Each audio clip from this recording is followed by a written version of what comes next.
Чукчи – коренной народ Крайнего Севера. В республике Саха их проживает совсем немного. По данным переписи аж 2010 года, еще 16 лет назад, в Якутии их насчитывалось около 670. С тех пор статистика в официальных источниках не менялась.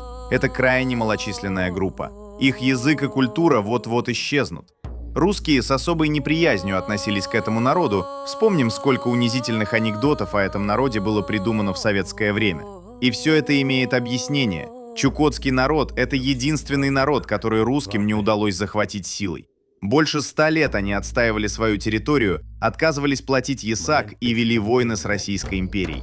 В итоге государство было вынуждено заключить соглашение, освободить их от ясака и разрешить торговлю.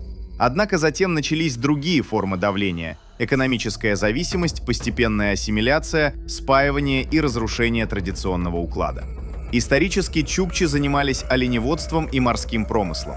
Их культура строилась вокруг выживания в суровых арктических условиях. Но, как оказалось, главная угроза вовсе не климат, а политика государства, при которой коренные народы оказываются обворованы и вытеснены с своей земли.